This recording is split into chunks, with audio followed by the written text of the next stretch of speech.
the performing of Hajj and Umrah, inshallah. For those who missed out last week, the notes I think has been given up much earlier. Today we've got notes 5, note 6. Everyone has it? What did we cover last week? Very quickly, we covered the acts while on the journey to Hajj or Umrah. And this, can come forward. Okay? Everybody okay? They come forward. Come forward. Boleh depan, is it? Boleh pakai ihram bag tu, boleh pakai kat atas.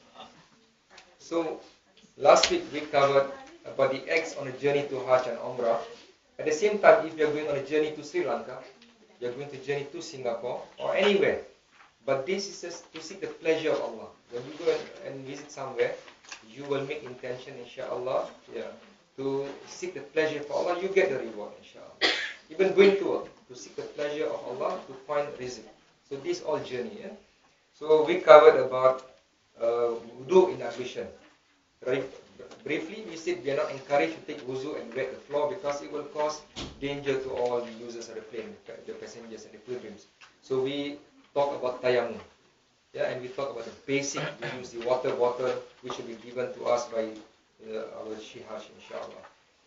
And tayammum also we will use two position. We can bring the earth from here. We can buy in Singapore. They all pre-packed, so we don't have to bring from somewhere which is not clean. And the salat prayer, we say that if you cannot perform the proper prayer, you have the respect, hormat waktu for the Malays. That means if you cannot perform for whatever reason, maybe your ihram is dirty, soiled. So when the prayer comes in, you perform that prayer because there's obligation towards Allah Ta'ala. You owe. That is instructed upon us. The 5 daily prayers is our obligation. There is no excuse. And we also covered about the Salat Musafir. Before you leave the house, you're going to Sri Lanka next week, inshallah. Make Salat Musafir. It becomes a practice. Performance of Qasar and Jama', that means joining two prayers together. This is very common, which we travel sometimes interstate or even somewhere outside. We can do it. We don't have to wait, when you are going only to Singapore or Sri Lanka or Malaysia. While you're going here to Sydney, you're going to Mildura to visit Brother Mahmud having sailed, 7-8 hours drive maybe. So you can do Salat Musafir. Last week we covered about 3 days, or we covered about the next village. That is only for travelling for the purpose of Hajj or Umrah. Just because I'm going to Ismail house is in Hampton Park, I can be Jama'. That's wrong. That is taking advantage. This convenience is given to people of Musafir. I'm not going to Musafir to Ismail house to have a cup of coffee or going to a surau there and pray. I can't do that. That's taking advantage. So put in our mind, correct myself and all of us here, this is for Musafir. We're going on a journey. If the journey from here to Geelong doesn't cover that, they call it the mileage, then we are not encouraged to. But if it's more than that, then you perform. And then while you're doing Jama' prayers, if you did over there, and coming back to your own area, you still have that Asar prayers, example Zohar and Asar, you are not, if you do not perform the Asar in your own home, you are forgiven because you performed the prayers. In view that when you come back, maybe traffic jam, you might miss the Asar prayers. So you have done your Jama' Takdim. Takdim means Asar, bring to Zohar, Isha bring to Maghrib. And Takhir means Zohar to Asar, you delay the prayer. Maghrib to Isha. And which one you perform first? In Takhir? It makes no difference, but it's encouraged to perform the first prayer. But when you come in, there is a prayer of Jama'ah and there, you follow the Jama'ah. But when you follow Jama'ah, you perform 4 instead of 2. Yeah? That goes the same for our Hanafi school of thought, right? Yes, huh? If there's any difference of it, you have to bear with it. And 1 azan to Iqamah, inshallah. This is just briefly. I'm sure most of us understand this because we have been doing this Salat Jama'. Today we're going to go chapter 5, inshallah. Bismillahirrahmanirrahim. Today we'll cover about Ihram. Ihram is very, very important because this is one of the significant clothes for Hajj and Umrah. It's not normal clothes. Yeah? We are not. So what is the meaning of Ihram in Arabic? It says here, Ihram in Arabic means to render unlawful, forbidden. That means whatever is lawful becomes unlawful. You're going to make things that halal to become haram in Ihram. I'll come to it. Ihram's in the manasik of Hajj, in the rites of Hajj, it says, means to invoke the intention for the Hajj and Umrah. Clear? means here is that ihram, what is halal in your daily life, it becomes haram in ihram. Example, the clothes that you're wearing is halal clothes. But in ihram for the man, this clothes is forbidden. It becomes haram. If you wear, you have to pay a penalty, one sheep. So that's what it says in Arabic. It means to render unlawful. Not only that, there are some other things also, cutting of the fingernails. So those are forbidden in ihram. It's halal for you to cut the fingernail. It's halal for you to go for haircut, to wear perfume for prayers, atar. But when you're in ihram, it becomes haram. This is briefly what it means. In ihram, you are forbidden from doing certain things as halal that you have been doing before, but when in ihram, it becomes forbidden. I'll come to it as we goes on. And then in the Hajj, it means to invoke the intention. That means for those who have just came from Umrah, if he goes to Madinah first, he will invoke his Hajj or his Umrah intention in Bir Ali. That is Zulhulaifa, where we say that 10 kilometers in Madinah. For those who are coming from here, they will do the Miqat. That means in the aeroplane, half an hour prior to arrival, if they're going to Makkah first. So this is ihram in the meaning of manasik Hajj. That means to invoke the intention. I'll perform my Umrah or Hajj in ihram. In ihram. That is why they say ihram. You must wear ihram. You cannot perform your Umrah and Hajj in this clothing. In the aeroplane, I perform my Umrah or Hajj for the sake of Allah. Then wear this clothing. No, you can't. Ihram for the man is only 2 clothes unstitched, which are in front of Yazid, which we showed last week. So these 2 clothes unstitched. But there are scholars who says that you can use pin, you can use this button, because some people are uncomfortable. But if you want to go to the purification, you go the inconvenient way. But if you are prepared, the ihram is easy to use. And there are other things that you will use to support that. For example, the belt, which is not forbidden. This belt is stitched. There are many people who get confused, say, no, you cannot wear anything stitched. Have you seen people wearing ihram using a watch? Yes. Ring? Yes. So they're in ihram. So this is the tools that to provide the assistance. Can you imagine the man without this belt on their ihram, and then they have got nothing, and then they go for tawaf, someone hit them, or they're going to kiss Hajar Aswad, they come back, they come out there, they say, I think I'm in a la la land. So this is dangerous. So we encourage men, for those who are performing Umrah or Hajj, inshallah, this year or years to come, get this. I've not seen this in Melbourne, but this can be available probably in your place in Sri Lanka. But in Singapore, you can buy this. Probably about $8, I think. Yeah. Anyway, inshallah, as we come to it. So ihram for a woman, you are in ihram every day, except when you are with your mahram, husband, wife, your children, your own father, your own son. But otherwise, ihram for a woman is every day. What is ihram in woman? They can show their face. They can show their hands. They cannot show their legs. Their legs is also awrat. So when they go to work, sometimes they do not wear their socks. Forgive me, sisters, when we are doing these courses, it's good for us to remind each other. Yeah, be it my children, be it the sisters over here, because it's something which we will share.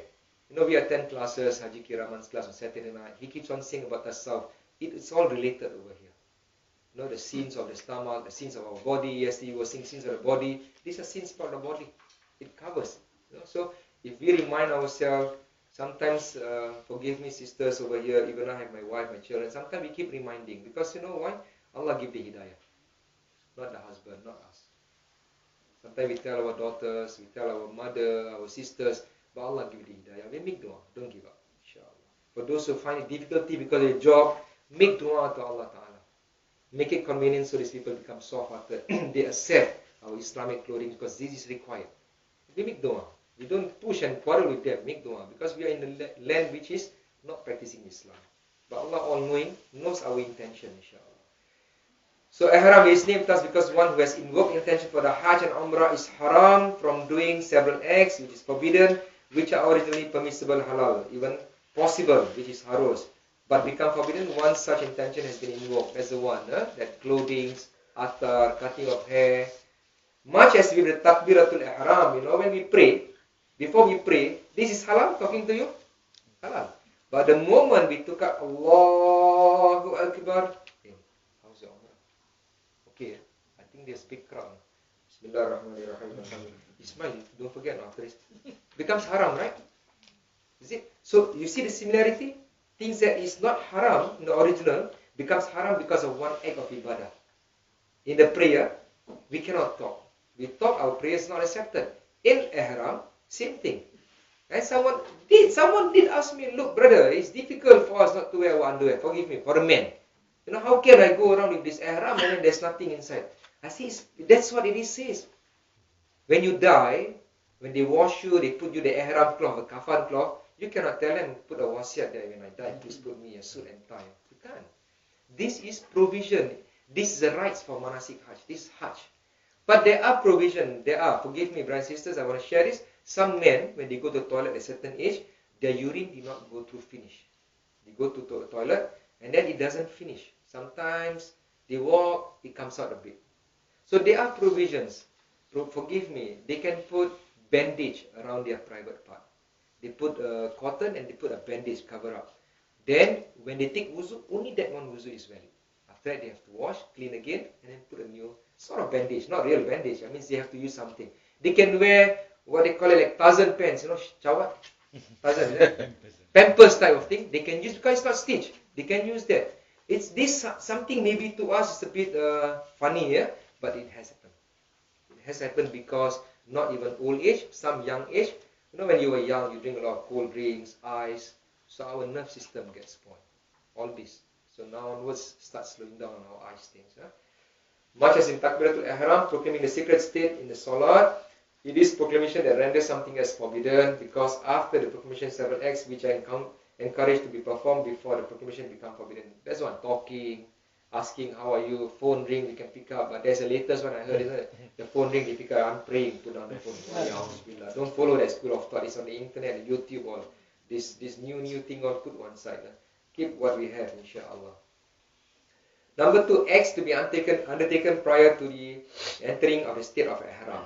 This is very, very important because some of us take it for granted. It is indeed good if before the ihram is invoked. What is ihram here? This is in the Hajj manasik. Before you perform your intention and wearing the ihram clothes. Men and women alike, this one applies for both. It is encouraged, this is sunnah of the Prophet ﷺ, to perform the following. Cutting of the fingernails. When do we do our cutting of fingernails normally in sunnah? When? Friday morning. So, before even ihram, we are doing it. Number 2, trimming of the mustache. When do we do this, men? Before Friday prayers. What is trimming of mustache? You know, some of them you see on the movie, or you see Santa Claus. When they smile, then you see their lips. If they don't smile, you don't see anything. You thought this guy got no mouth. The beard, the mustache covers everything.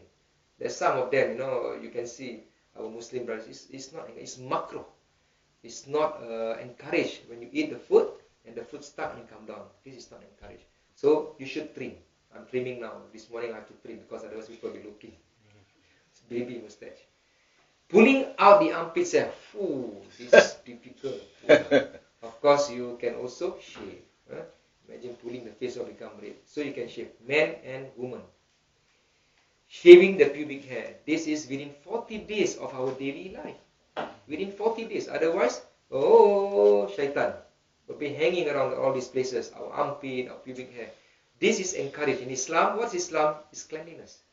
If you understand Islam, it's cleanliness. Lazy lah. The 39 days lazy lah. Maybe next 40 days. Don't do that. So the ustaz that gave the lecture, he says if the ants go inside, they get lost. Don't inside get lost. So brothers and sisters, we encourage ourselves before Umrah, before Hajj, we do this. If we have not done this, we remind ourselves.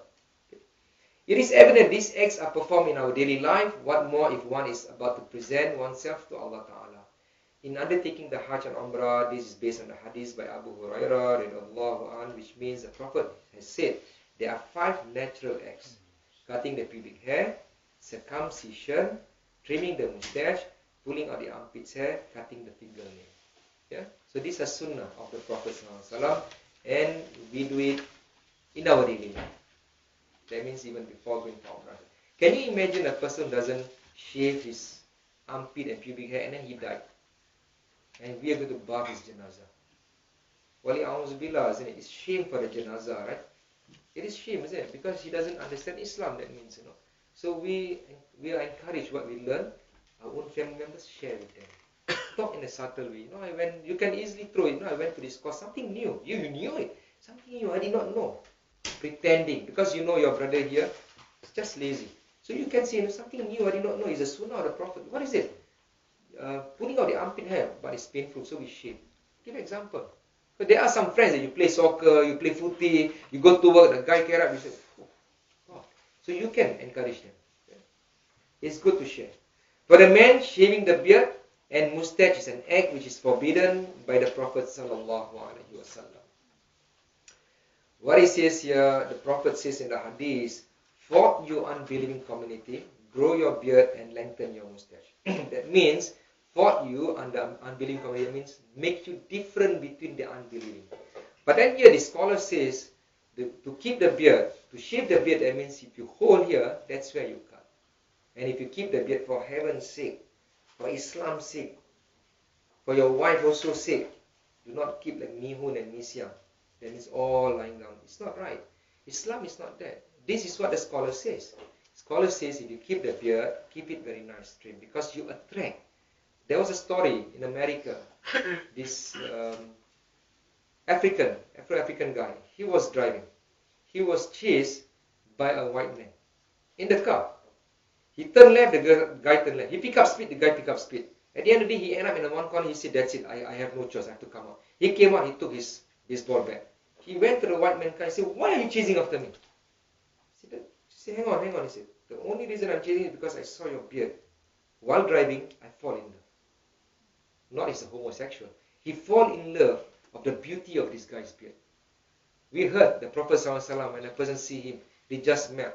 They saw the Prophet, they just could not live. Sayyidina Bilal radiallahu anhu, who left Medina after the Prophet passed away, wafat for so many periods, and he dreamed. He came back because of the heart, love of Prophet. Because of the knowledge, Allah says he's a perfect man. Why perfect? If you look at his beard, his mustache, his hair, it's perfect. So if we, fortunately here nobody keeps long beard, but if you are going to keep long beard next time after hearing this, trim. The Ghazan say we have to keep beard. No? Then after I see somebody here, I cannot recognize the face. Who is this? Huh? So you keep, but you trim nicely. In the Hanafi school of thought, if you shave, you have to pay down. In the Hanafi school of thought, if I have this beard now, goatee, I shave, tomorrow decided to shave. I have to pay down. So every time shave, one ekor kambing. Huh? It is good if the Prophet's teaching can be obeyed. Hence, men should not shave the beard and mustache, but keep it neat and tidy for both Allah's special creation, especially for His male creatures and which are not found in women. Women got beard, we run away. The Sunnah bath before Ihram. Are we clear about all this? That's very simple, straightforward. Huh? Very light today.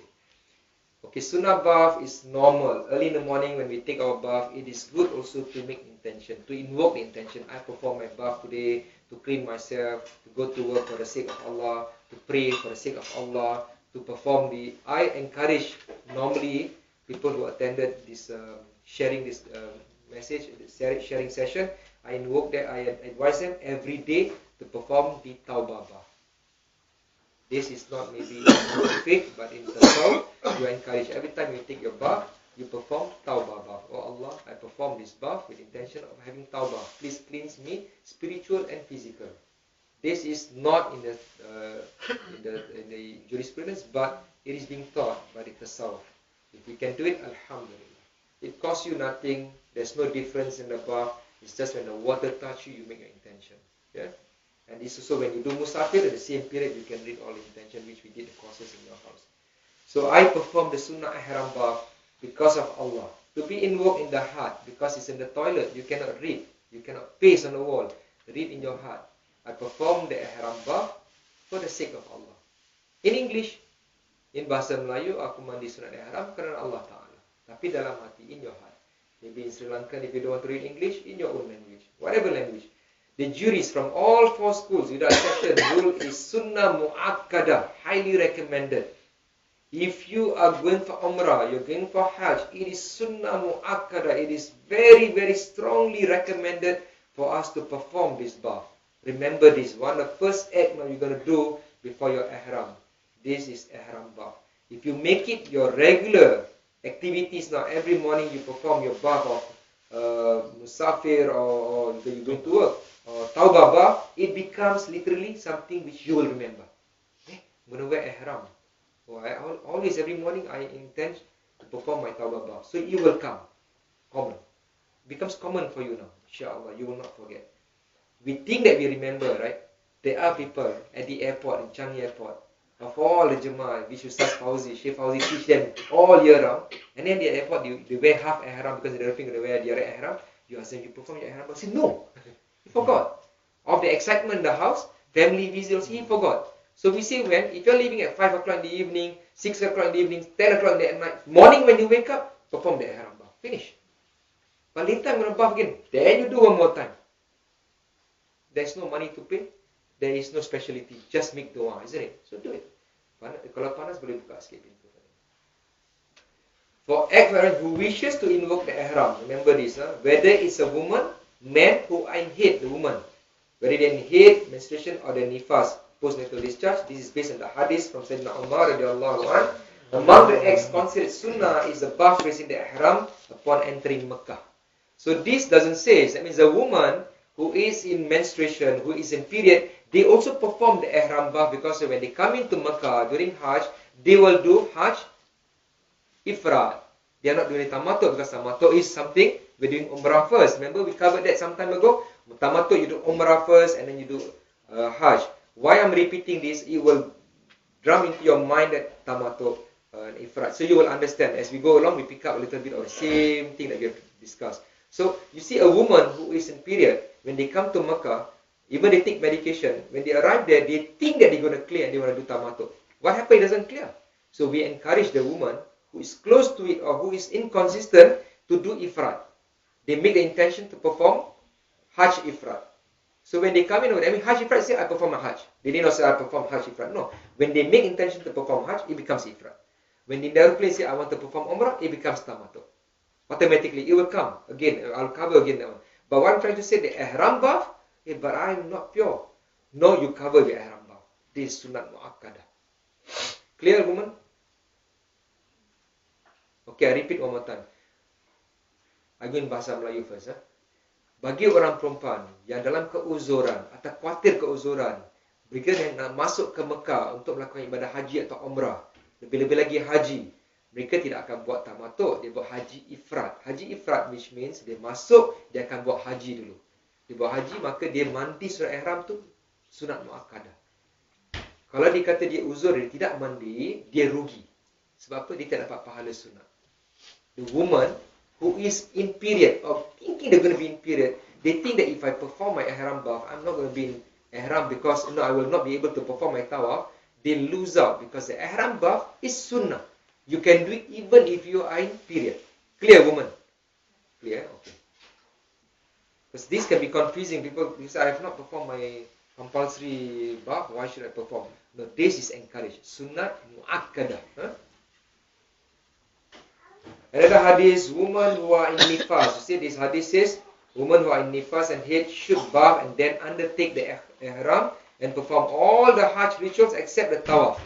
The circumambulation of the Kaabah is not performed until she is clean. The notes, can you pass to Hassan and his wife, please? 5 and 6. And pass one to the ladies' side.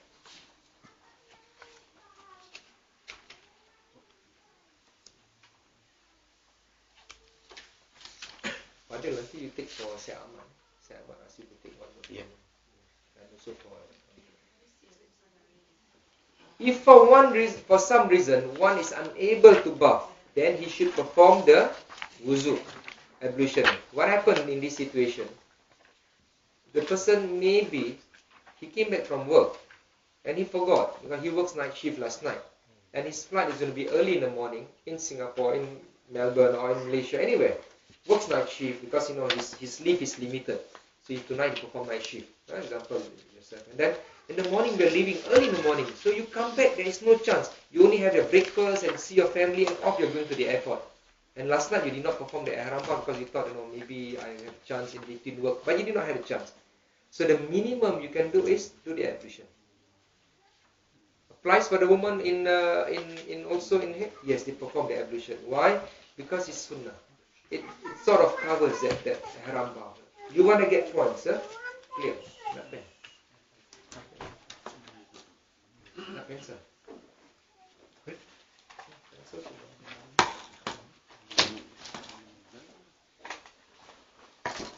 Just pen and pencil. If for some reason one is unable to bath, then he should perform the wuzu ablution. It is better to bath as well as perform the ablution. For those who walk the ihram in the aeroplane, it is better he takes the sunnah ihram bath at home before his departure. There is no plane, even a 380 has got no bathtub. 380 also has got no shower. They have yet to come. An aeroplane, even with the golden toilet, all this, it doesn't have. It doesn't have.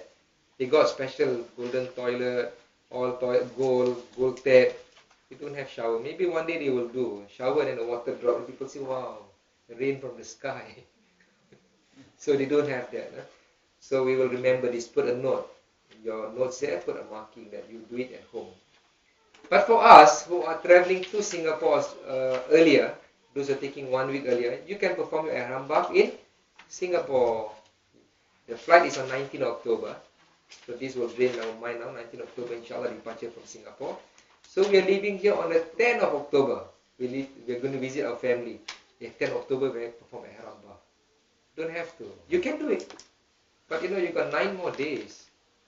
So on the day when you're departing from Singapore, from family home, perform your ihram bath. Yeah?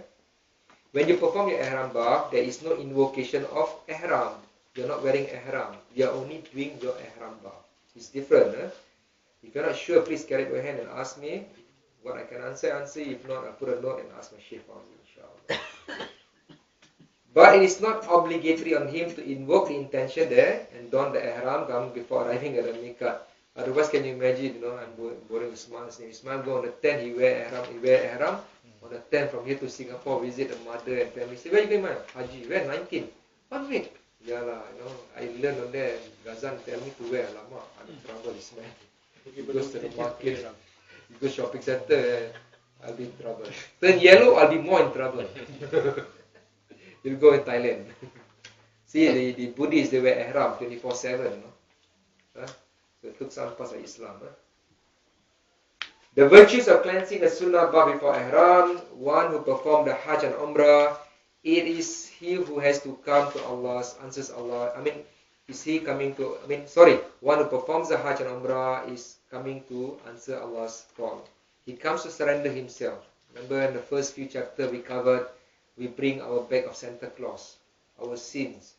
We're going to tell in front of Kaaba as if rudely, Ya Allah, please take this and please, I don't want to see this anymore.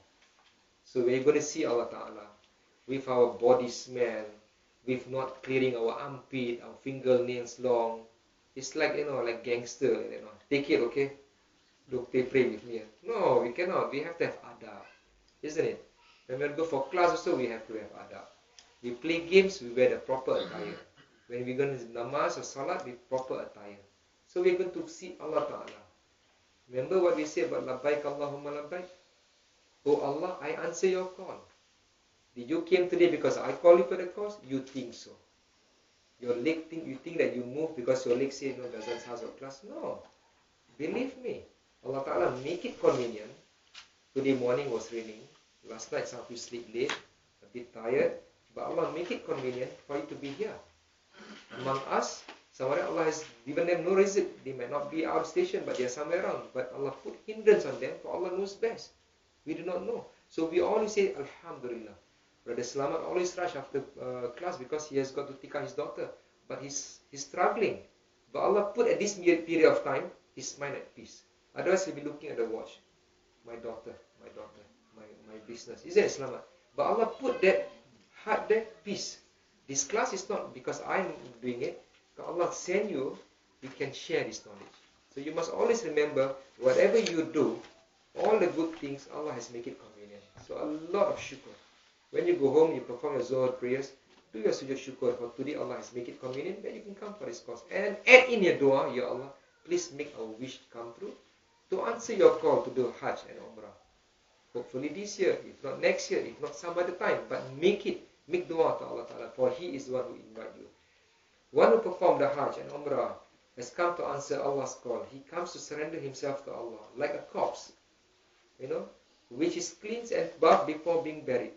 Similarly, the Hajj pilgrim to cleanse himself to be presented before Allah Ta'ala. There are similarity in ihram. A person who dies, I always tell this in sharing session, a person who dies, what do we see of his body? We will arrange for the bath. Ihram bath, bath of dead body. And then we put kafan on him, shrab. What is ihram? Shrab. And then we perform prayers for the janazah. Here we perform Salatul Ihram, isn't it? And then we send him to the graveyard, we carry the coffin, we call it La ilaha illallah, we go over there. We put him in a burial. Where do we send him to? Allah Ta'ala. We do not send him to the earth, we send him to Allah Ta'ala to be judged. Here we walk. Labbaik Allahumma labbaik, labbaik la sharika laka labbaik. Be full of humility, oh Allah, I answer your call, oh Allah, please, Ya Allah. Isn't it? Be full of humility, and it's thank God, Alhamdulillah, we can walk to answer the call. The other guy has no choice. Our parents, our friends, the people we care for, the one that we love them, they have no choice. They have to be sent. One day you and me will be there. Sure. So before that happens, let's do this. Let's do this on our own accord, willingly surrender to Allah Ta'ala. And come back, change. And then we will see that our Hajj is mabrur, inshallah, we become better. Maybe alone, we are hard to change because, we also a bit of devil in us. But in the group, there'll be check and balance. There'll be check and balance because if you want to do something wrong, Ismail will say, hey, don't do this, but this is not right. Watch your tongue. Hey, watch what you're talking about. Hey, watch. Because then we become companion of the paradise. Companion who follows the teaching of the Prophet ﷺ. We can't do it alone. In good, in bad, we need company. Believe me. You sit alone, you think you want to read Quran for a while, you fall asleep. Shaitan will come and do something. You want to do zikr, it's 3 o'clock, you're going to wake up and pray. Shaitan makes it very sleepy for you. So, we have to have groups to do. So here, we have to clean ourselves because why? Cleaning is physical and spiritual. So when you say sunnah bath just now, let me retract a little bit. When we perform the ihram bath, we'll wash from head to toe. How about our spiritual in ihram bath? Yes, there is where this is considered spiritual. You can't see. Things that you can't see in your ears, in navel, and you have to squat down. Because why? Because of the abdomen. Those parts that comes out. So this is ihram bath. Also when you perform your wajib, also the same way. And those who has got nails, so you ask you to cut the nails. However, Allah Ta'ala does not look at our outer appearance, but more importantly at the cleansing of the inner soul. As the Prophet ﷺ says, which means verily Allah does not look at your appearance and your wealth, but Allah looks at your heart and your deeds. We read just now, Ilahi las, we read that dua. We ask Allah, oh Allah, we are not qualified for your heaven, Ya Allah, but we are scared of your nar, your fire. Please forgive us, Allah. Please accept us, Ya Allah. So we read that dua every Sunday morning. If you understand the meaning, we will understand it because that's read by Rabi'atul Adawiyah. That's read by many of the alims. And that is surrender to Allah Ta'ala. So we are human beings. We cannot be proud on this earth. We have to surrender. Yes, we make mistakes every day, every second, but we have to surrender. Therefore, among the preparations which are important before the ihram, the heart should be cleansed. What was our first assignment or first thing that we encourage? Istighfar. That's cleansing of the heart. Istighfar while driving. I hope we are still doing it. While driving, while playing golf, while playing soccer, while doing some work, while watching TV, while attending Haji Kiraman's class. In our heart, Allah, Allah, Astaghfirullah, Astaghfirullah. Read the salawat of the Prophet while cooking, because the food become barakah. Wearing the shirt, anytime, 24/7, just about to sleep, we can do this istighfar. Oh, today I have not done my istighfar. Maybe before I sleep, take the tasbih, just do it. And you fall asleep, mashallah, consider ibadah, isn't it? So I hope, please, husband, wife, remind each other, please. And can do this to the children also, encourage them. After prayers, you maybe instead of 3 times, you increase a little bit. Yeah?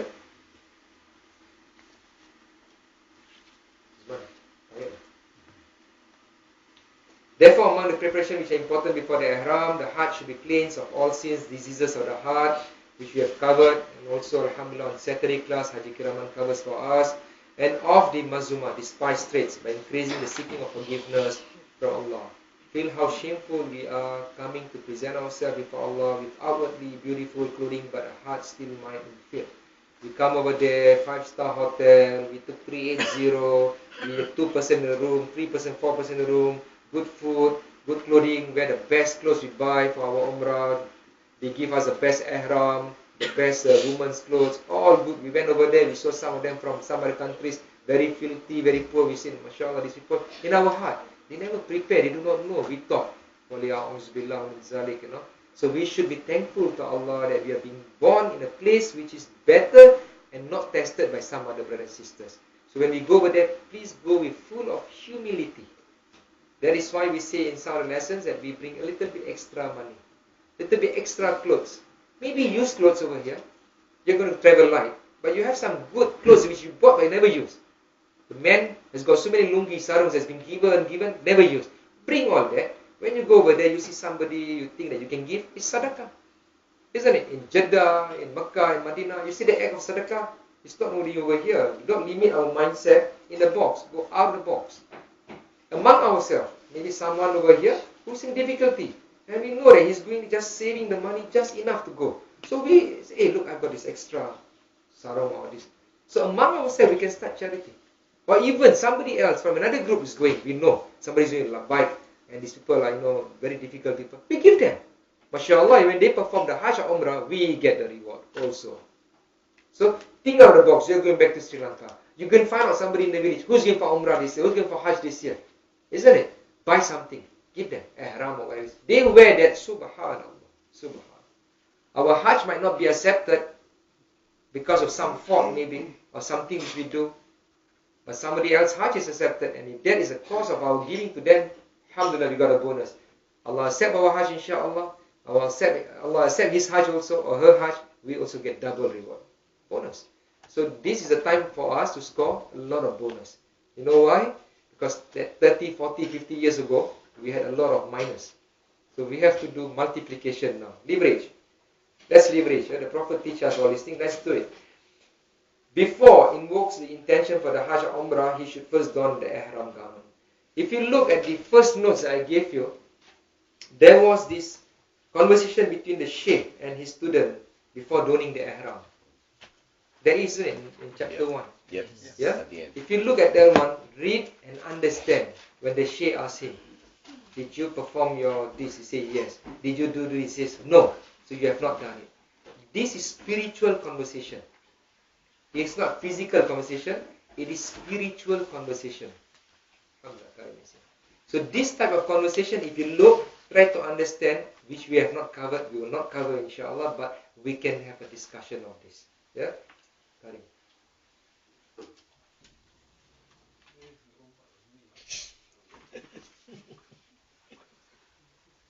Karim. Give Karim 1 note, 5 and 6. Is there any more 6? It's 5. 6 ada mana? 5 ni. If 6 become 5. Ada 6 is there. 6 ada extra next. Print. Give Karim. Karim, ni ambil ni satu. Karim, first day lah Karim. First day dia. Alhamdulillah, Brother Karim, he said he brought all the reward, the barakah. Chapter 2.3.1, Ihram for men. There is no specific way to wear the garment. This Ihram, lower half of the body, which will show you the photograph in a while, which is also in the notes. There is no specific way to wear the garment. The only obligation is to should cover the aura, parts of the body, which is the navel and the kneecap. You will see on TV live telecast. You have seen while you're there now, you find the navel coming out. This is not people who are fat, not people who are thin. It's because of knowledge. They wear the ihram so loose, they wear the belt so loose, the ihram fall. And sometimes we go over there and we feel so embarrassed. If the navel is nice, like the orange navel, never mind. Sometimes it looks awful. So we go over there and we point at him. Brother, aurat. Pull up, zoop, come down again. So that is why this is important. Very, very important, this one. Believe me, you know, when you wear ihram, you wear very, very tight. You think, nah, it's okay, I won't wear the belt. With the belt also, while you're there a couple of days, you lose weight. Zip, the belt come down. Right, Ismail? And then the belt got to be adjusted again. So this belt, you buy this belt because it can be adjusted. You think you are 31. You go over there, you end up 30. You say, well, next time go Hajj again. But when you go back to the hotel, you become 35. So this is very important. I'm encouraging you. If you can't, let's get someone to buy from Singapore so you can practice wearing this. Actually, buy from Sri Lanka. Buy extra. Bring over here I'll and give it. sell to the friends here. Or give them. Okay. Those who want to score points, buy and give people now. Score some points. Yeah. And does not cover the ankles. The Prophet said for those who are proud, for those who cover their clothing to the ankles, fear not. As stated by the Prophet, man's clothing which reaches below the ankle and the person donning it will be in hell. This hadith from Sahih Bukhari. So, men who wear the top, jubah, men who wear the sarung, men who wear any kind of clothes except for your long pants. Because you go to work, you'll be wearing on top, they'll say flat. Your long pants you work, okay, but when you're praying, you can fold. You can fold above your ankle. And then if I wear socks, should I fold? You can fold. The socks is a different part of clothing. It's not joined with the shirt, pants. Some people, they feel very funny. When they fold, they see my socks still there. No, if it's cold, you take out your socks and you'll be suffering. So you fold the pants a bit. Be mindful to ensure the ihram garment does not sag down a little, expose the navel.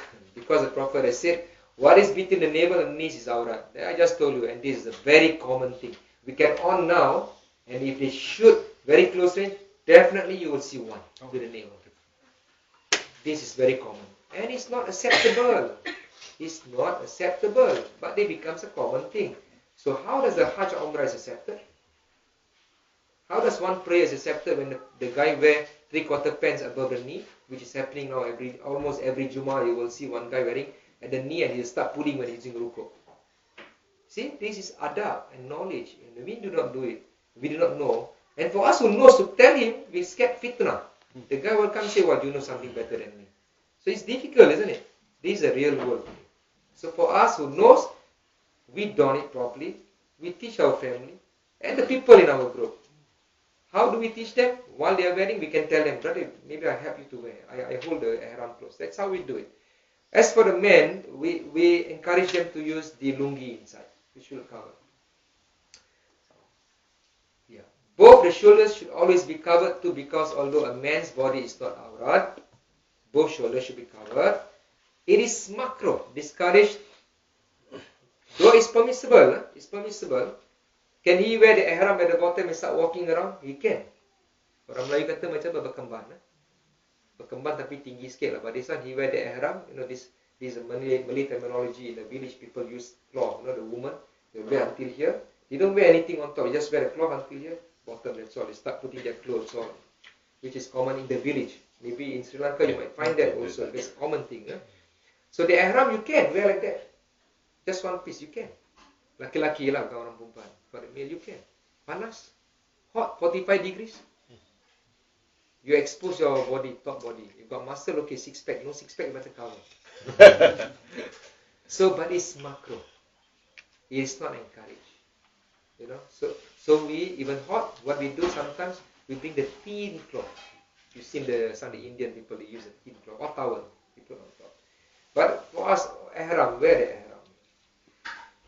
It is makruh, discouraged, though permissible, to have it exposed before women. Hence, do not expose the right shoulder except when performing tawaf. You know, you have seen this ihram, which I'll show later. I won't stand now. Sometimes you see men wearing ihram a bit, this part exposed. Sometimes they cover. Yeah, which the picture will come out in a while more. So this is during tawaf only. When they do tawaf, they will expose their right. Not the left. The left is facing Kaabah, the right. Some scholars also tell them during sa'i, they expose. But some people from Singapore, at the airport, or from Melbourne, they start wearing the ihram, decide they expose. It's not, I mean, it's not haram, but it's makruh. So what they should do is wear proper ihram, cover the whole body. And then when they bring in Makkah, when they bring tawaf or sign, they open up, which will cover all that. The woman, as it is, what you are wearing, that's your ihram. Yeah? But it's encouraged to wear the front portion more loose down. Okay, hands do not expose the right shoulder except when performing tawaf, circumambulation, which is to followed by sign, subsequently walking, jogging to and fro between the two hillocks of Marwah. Okay, this is the one which period when they open up the right shoulder. All sewn up clothes should be disrobed, such as a shirt, singlet, underwear, songkok, the headdress. People forget sometimes, they wear ihram, they put their head on top. The one see them also forget. It happens to us. We have seen people in ihram wearing songkok. We totally forgot. Being officials for many years, many times experience, sometimes Allah just block your mind. And these poor guys also forget. When you forget, there's no sin. There's no fidya, there's no payment. Turban, which is sewn up like a shirt, because why it's hot. I want to wear turban on top, wearing ihram. It's not allowed also. Socks and shoes, no. So if a person wear ihram, they wear sandal. Should they forget and they wear the shoe? Two things you can do. One, to step at the back, but the front portion is still covered. Some went to the length and cut. Very high penalty. If a shoe is expensive and you say, oh, I got to cut my shoe. But if it's forgiven, if you still have got no other footwear, if you still wear, it's forgiven. Okay? School of thought says it's forgiven. Okay.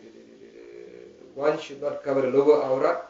One should cover the lower aurat and another to cover the body. This is based on there's two. Ihram, two. One is to cover the lower, one is for the top.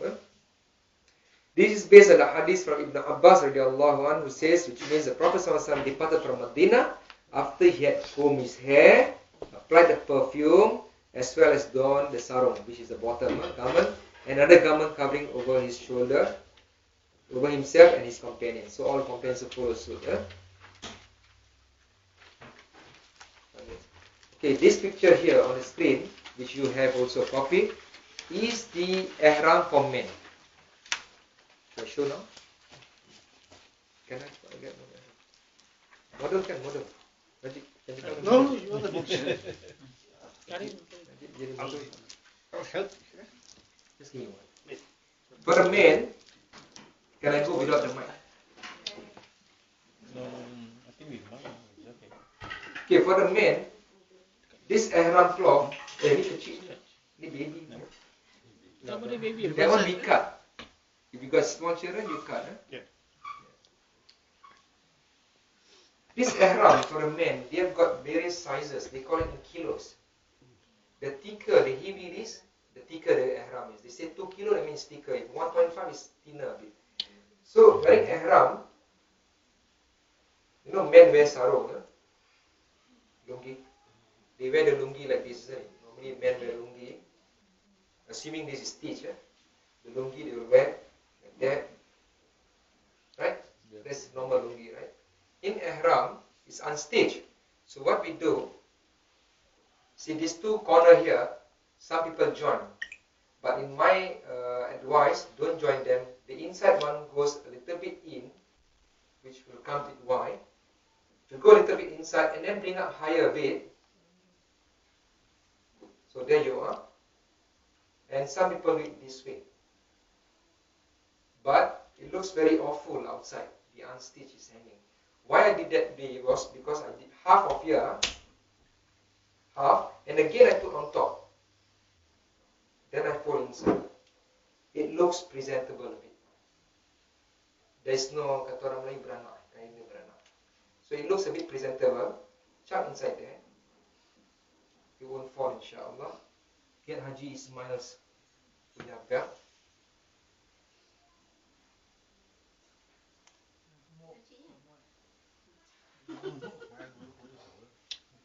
Or just lah. Small is 27 on your waist. So that's the way it is. Some say you can't put this in. Yes, you can. Okay? This is stitch, then becomes one fold. When, stitch. No, you can. Because safety. You can put inside if you want to. If you don't put, it's quite safe. Then you bring down the ihram. What you do is you tuck in under here. It looks more neater.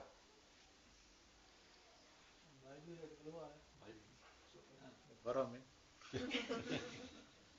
Then this one will definitely be extra because it's where the joining part, so you can just hide inside. See, if you put your money inside the belt, it's safe. The ihram cover. Believe me, even with the belt there, the money there, in when doing tawaf, people still cut open and take your money. Even the belt, the button there. Oh, this is tanah haram. Yeah, masjid pun orang Iran juga kasut. Okay, that's the bottom part. So if I walk, it will not expose my leg. That's at the bottom. Can I have one more? Yes. The top part.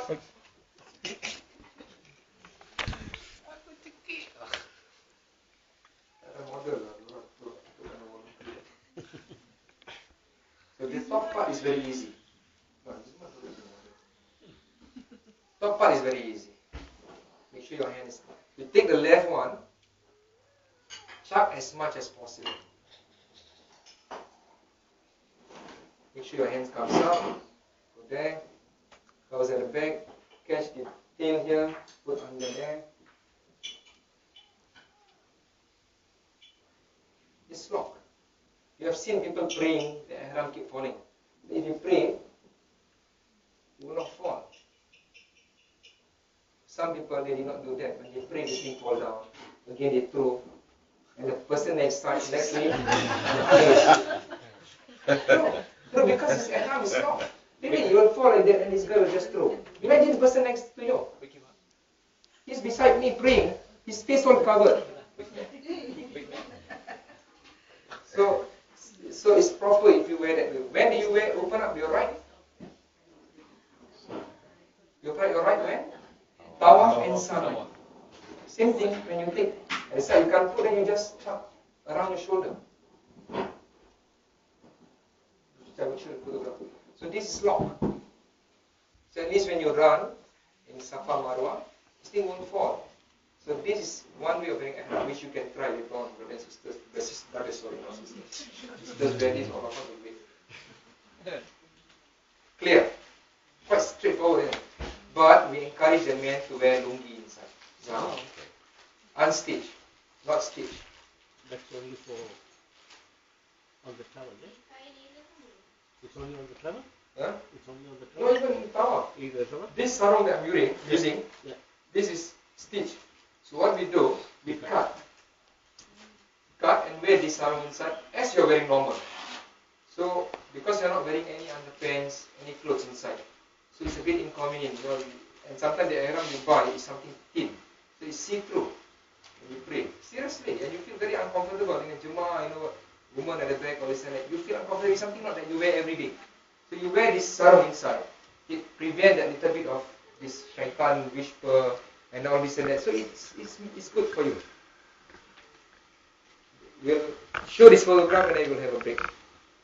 Yeah? We'll show this photograph and we have a break. Okay, this is the ihram that I just showed you just now. This is Sheikh Fauzi's son. He's an ustaz now, learning in Syria. You will see him inshallah in Makkah. See the first part, ihram. Picture 1. Yeah, just picture 1. Then picture 2, which he fold on the inside. Then he fold. He fold a little bit. After that, put on the belt. Cover up. Yeah? That's the top part. The picture is clear in the diagram? So, okay, that one you can use as an example. We'll cover the ihram for women after 5 minutes break. Stretch break. Stretch break. We stretch. Yeah. Stretch.